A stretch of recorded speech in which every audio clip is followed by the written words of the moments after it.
Қайырлы күн, қалдарыңыз қалай? Каналыма қош келдіңіздер.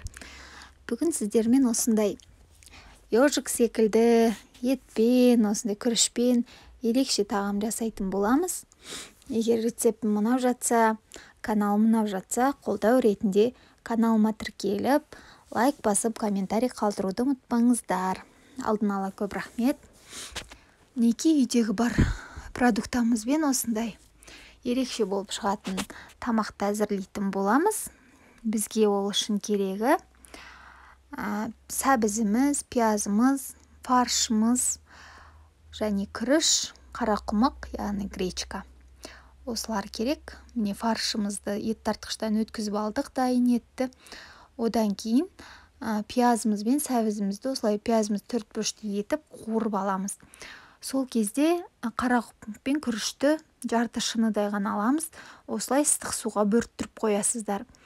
Одан кейін фаршымыздың үстіне дәмдеуіштерді қосып, бір жұмыртқа қосып және сұйық май қосып, жақсылап араластырып алатын боламыз. Сұйық май қоссаңыздар, фарштарыңыз піскен кезде сочный болып, әйбат болып тұрады. Ал егер еттеріңіз майлы болса, көп сұйық майды қажет етпейді. Фаршымызды осылай араластырып аламыз. Одан кейін міне пиязымыз қуырылып біткен кезде өзі сарғыш болып белгілі болады.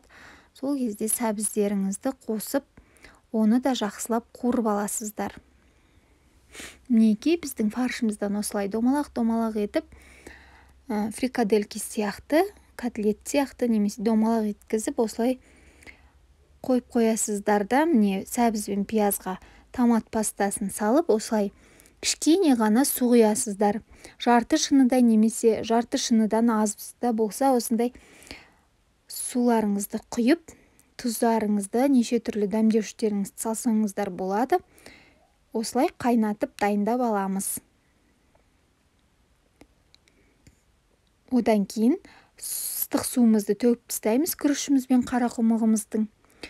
Міне фаршымызды, етімізді, яғни осылай дөңгелетіп, күрішіміздің үстіне дөңгелетіп, кәдімгідей күріштеріңіз жабысатындай етіп батырып аласыздар. Кезек-кезек. Мінекей қарақұмыққа да солай батырып аласыздар. Барлық шетін дөңгелетіп аласыздар. Өзі жабысады, уайымдамаңыздар. Жұмыртқа болғаннан кейін міндетті түрде өзі жабысып қалады. Осылай барлығын аунатып аласыздар. Кезек-кезек. Мінекей дайын болды біздің фаршымыз. Күрішпен қарақұмыққа аунады. Одан кейін қайнап тұрған тұздығымыздың үстіне салатын боламыз. Тұзын көріп алыңыздар. Егер тұзы жоқ болған жағдайда тұзын салып, дәмдеуіштерін салып, өздеріңіздің татымдарыңызға қарай салып ыңғайлап алсаңыздар болады. Ал мен фаршқа көп мүлде тұз қоспадым, өйткені еттің өзінің тұзы болды. Одан кейін суда тұз болғандықтан мүлде тұз қоспадым. Мінекей бір 25 минуттың шамасында осындай тамағымыз дайын болады. Өте дәмді болып шығады. Міндетті түрде жасап көріңіздер. Бір жегеннен ақ таусатын оңай әрі дәмді тамақтың түрі екен.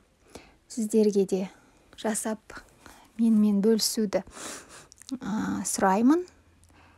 Мінекей піскен кезде өте дәмді шықты, әрі пайдалы ет.